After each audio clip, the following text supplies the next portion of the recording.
Hello, my loves. Happy Mother's Day, at least to North Americans.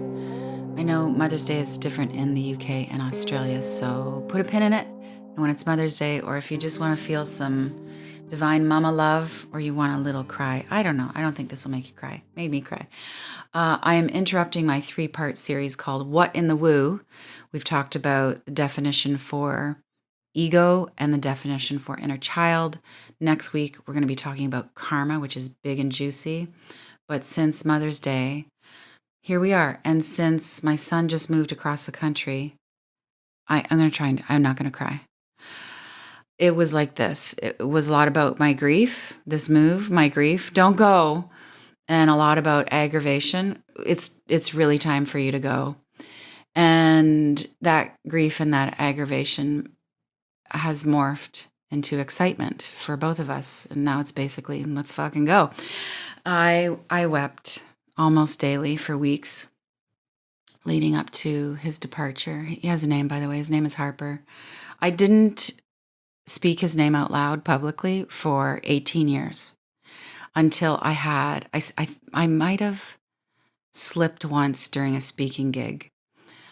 And by the way, I am game for more speaking gigs. I'm really in this kind of Phoenix period right now, and I am loving the big conferences again. So call me, media@daniellelaporte.com. But anyway, back to my child. I cried for the weeks, and then he peeled out of our little cul-de-sac in his pickup truck, and I crumbled. And it really took me by surprise. I'm going to get into it later, but it was deep pain, and I moved through it pretty quickly. And I'm going to write about it in a few weeks and podcast about it, and I just need a minute.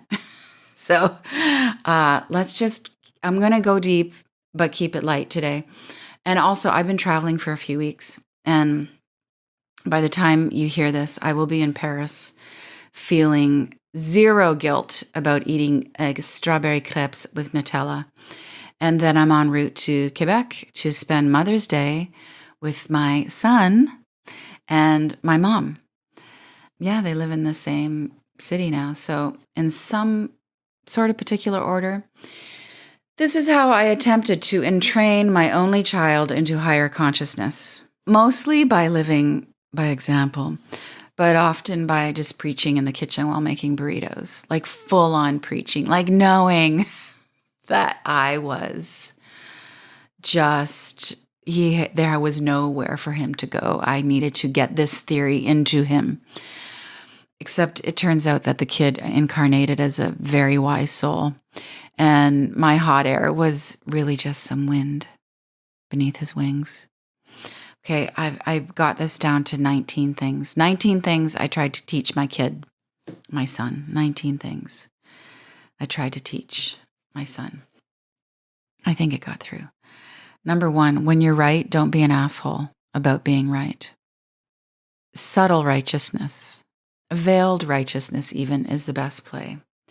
And I think, as I am saying this, I think I was probably projecting this life lesson onto him because he's really good at this very naturally. Like he has a kind of dignity and a subtlety about him. He's way more patient than I am. So I'll just tell myself, Danielle, when you're right, don't be an asshole about being right. Okay. All right.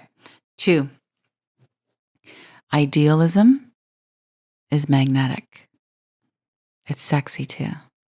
Okay. Number 3, relationships are first. That's it. Choose friends. Choose people over profits. Obviously, drive people home. Go out of your way. Drive them home. Stay in touch. Of course, there's seasons for everything. There's karma, and planets will guide us when things conclude, but stay in touch. Break up really lovingly, but don't over-explain. And you don't need a lot of friends to be fulfilled, but emotional intimacy with quality people is what defines most of our living.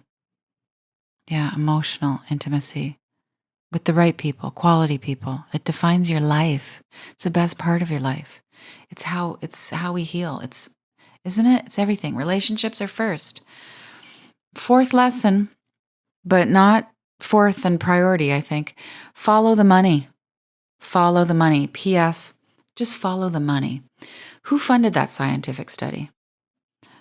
Who funded that group, that demonstration? Where's the money behind that policy? A lot of this, comes out in propaganda. You got to dig. Who stands to gain the fastest?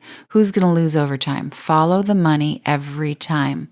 I think this is, you can tell by my emphaticness, I think this is one of the most critical lessons I threw down with my kid.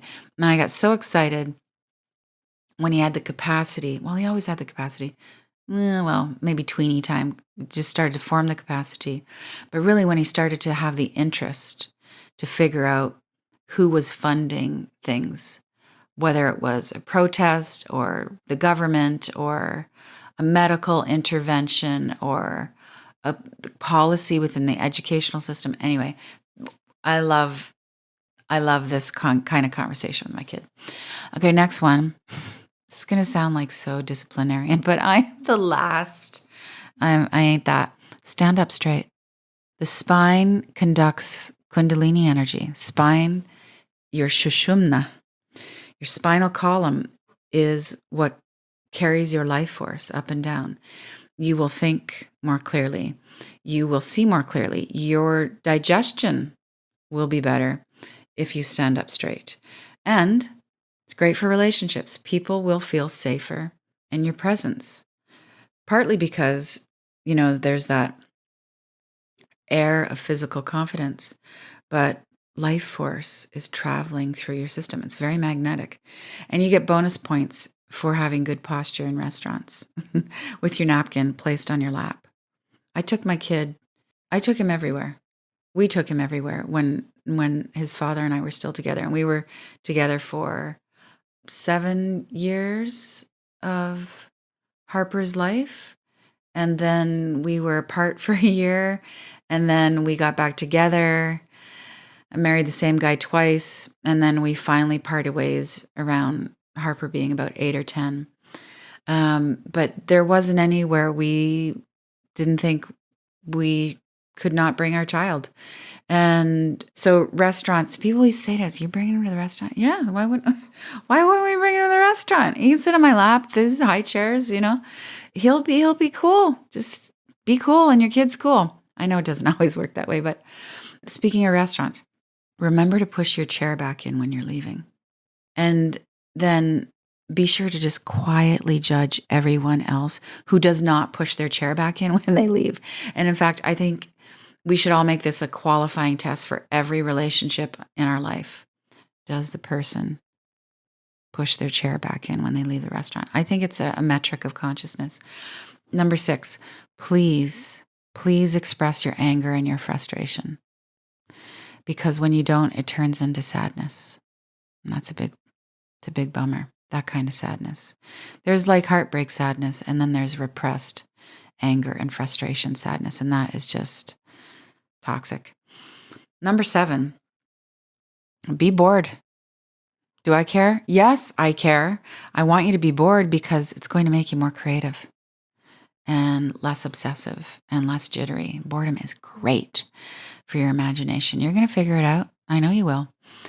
8, words create reality. So in this house, we don't say things like, "I hate tomatoes." You can say, "I don't like tomatoes. I'm okay. You do not need to eat your tomatoes. You don't have to eat anything you don't like, and you do not need to eat everything on your plate. That's bogus." But hate language, no. Mm-mm. Point number 9. Harper and I cannot bear to be in conflict with each other. Like, we bug each other, for sure. I especially bugged the shit out of him in the last few months before he was leaving, because individuation, because that's the dynamic, right? He's got to feel frustrated so that he can push off and go off and do his thing. And I was annoying with like, "Are you bringing that? You're not going to be able to fit 10 guitars into the back of your pickup. Like, you're going to have to get this down to 5. Anyway, the truth is, the beautiful, beautiful truth is that we really don't like to, oh, I'm going to not cry. We don't like to be in conflict with each other. Being in conflict with him, being at odds, not the same as being pissed off. It's one of the most wrong feelings I've ever experienced. Like, the world is not on its right axis if I am not in harmony with my child. So we bark and we have slammed lots of doors, but usually, I would say 10 out of 10, within the hour, we're saying sorry and we're finding the laughs, and it's the huggles time. And I think a good thing that I did with him when he was really little was I was very quick and I was very generous with my apologies to him.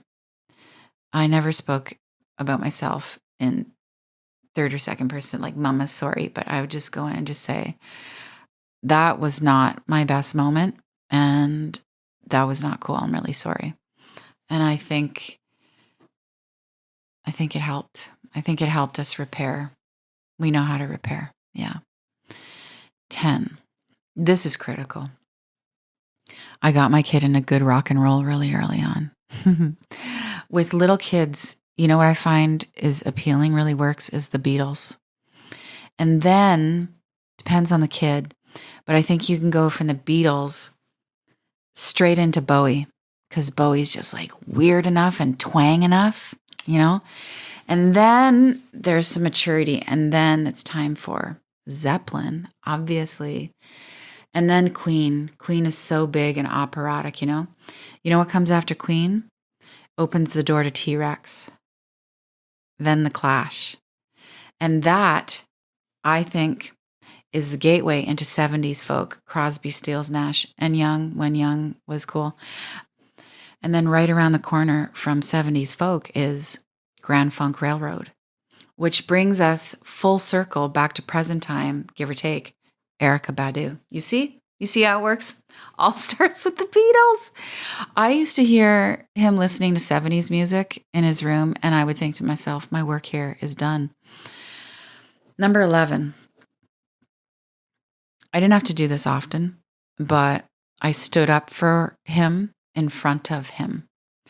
So if ever an adult was being condescending, I would just use some love and humor to fucking put them in their place. Yeah, I would be cool. I mean, you know, when someone's a jerk to your kid, you're not a jerk to that person. But I really felt that righting the situation in front of my kid was great modeling for how to stand up for yourself. Yeah. Ritualize. We ritualized everything, birthdays and beginnings. We, saged it. We prayed over it. We commemorated things. We gave everything a name. We name our plants. We name our computers. We name our guitars. We name our cars. We say prayers over our puppies that pass away, and we wrap them in gauze and flowers, and we play mantras, and we bury them in the backyard, and we light candles for all things.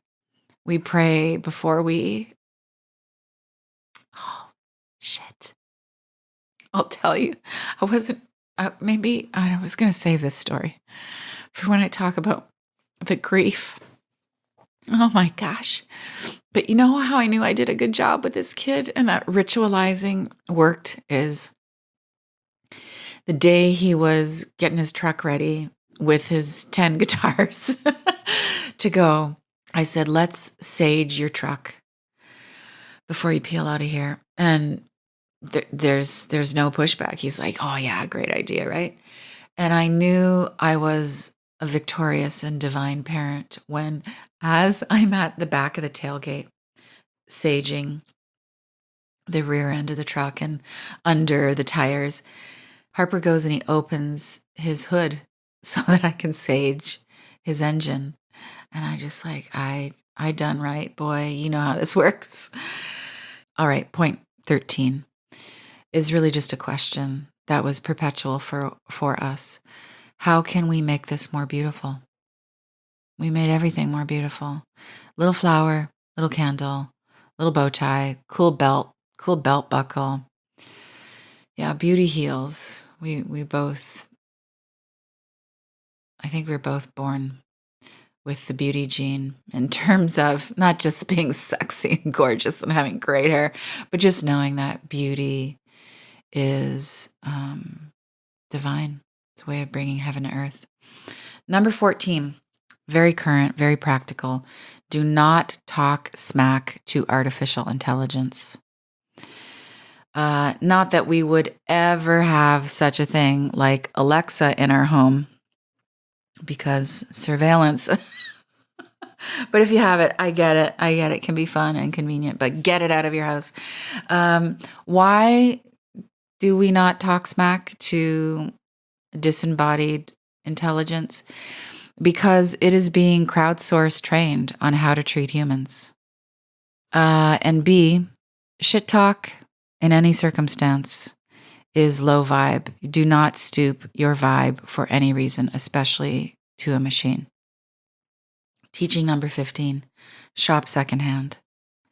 Teaching number 16, spend money. I encouraged him, spend it, let it flow, let it move it around. Spend money in this order: spend money, invest money, then save money. And by the way, government investment vehicles are mostly a bullshit racket. Put your money where it's accessible and where it will most likely grow, not where you're going to get pennies on the dollar and penalized if you take it out, helping the government go invest in war. No, we're not. No. Okay, 17. If you're not really enjoying it, it's okay to leave. Do you need that permission? Maybe. If you don't like the movie, you can get your money back if you leave within the first 20 minutes. This is the first thing I told him when he went to his first movie on his own. Another side lesson was you should go to movies by yourself.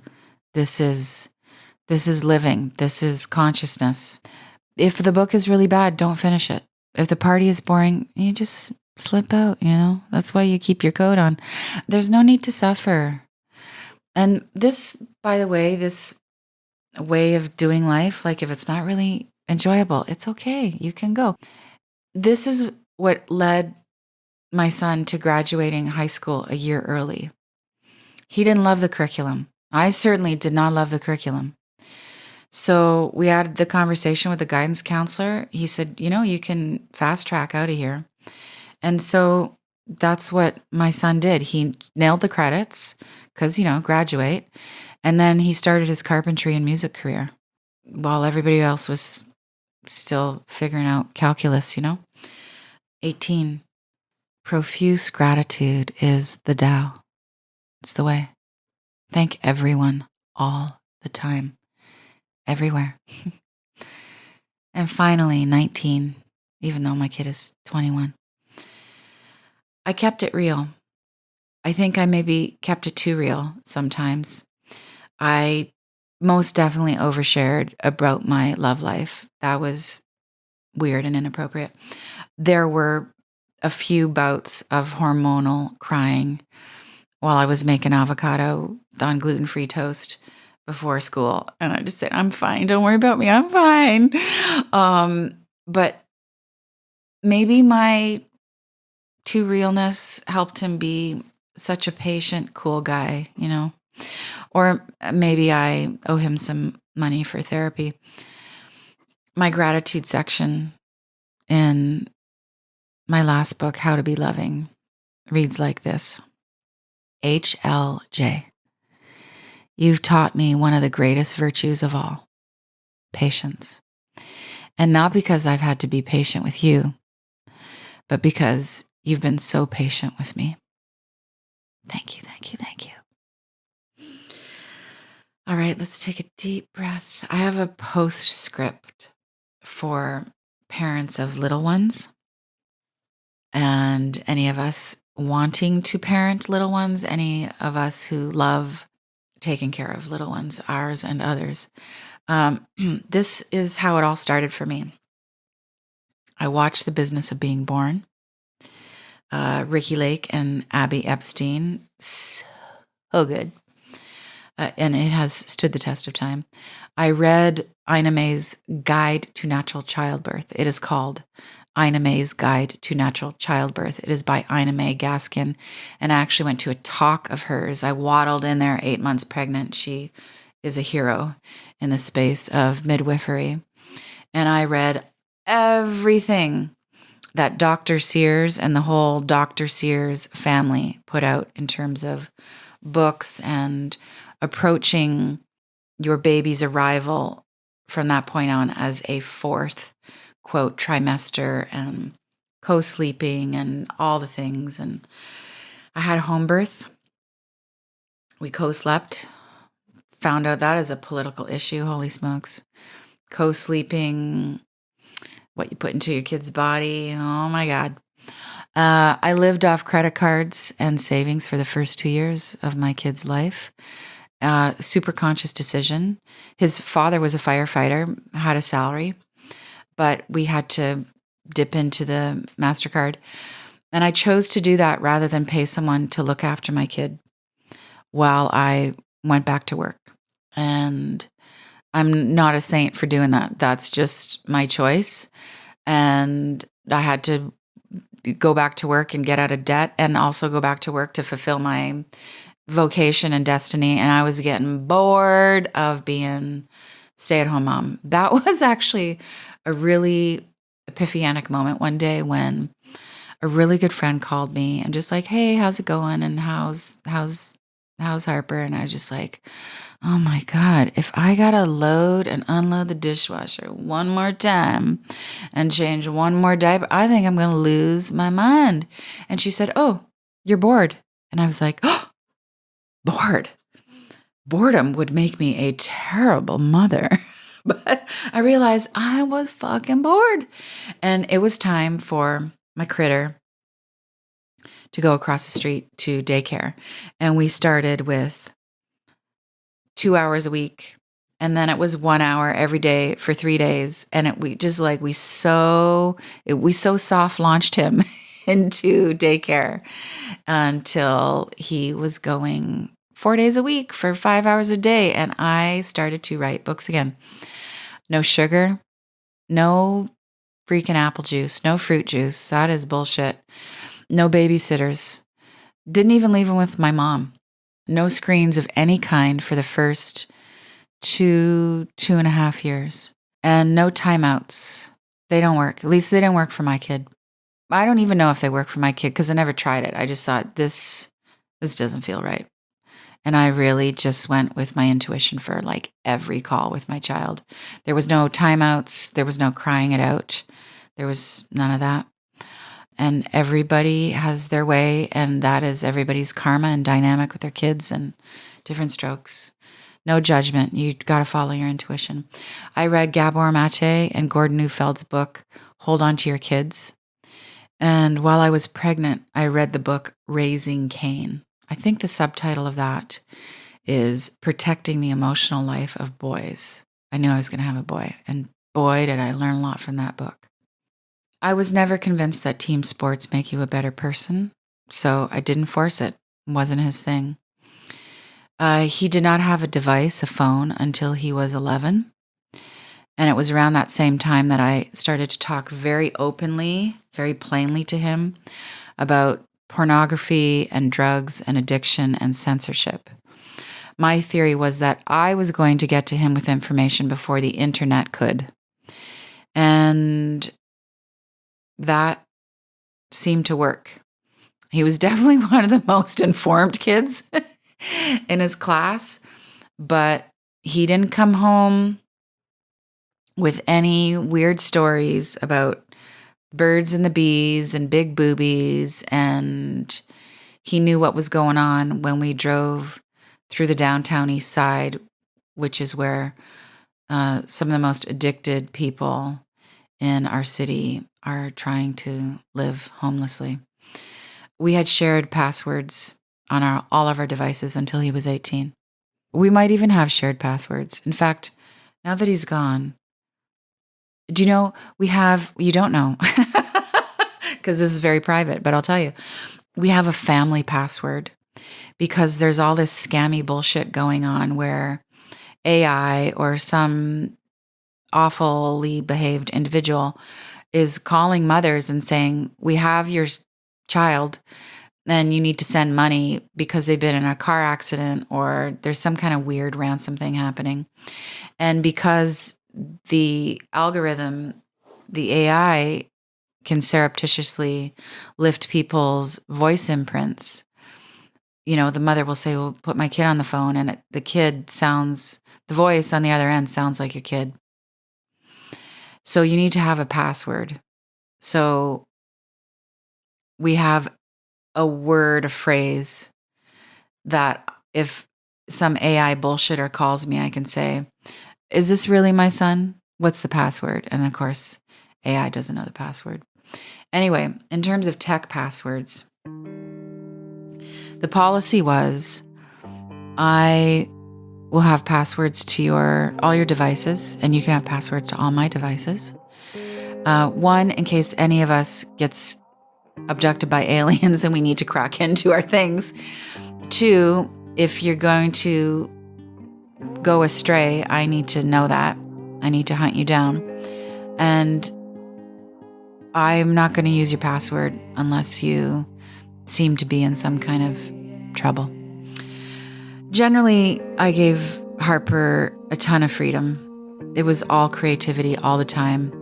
We most definitely watched movies that were way too advanced for him because I just couldn't stomach the Disney, so I was a little selfish there, but I think that paid off. And I took him pretty much everywhere. Restaurants and business meetings and dinner parties. We went everywhere with a sketch pad and some magic markers, and it all turned out more than okay. And on that note, let's just love all the babies everywhere, all the time, like mothers do. With so much love, Danielle.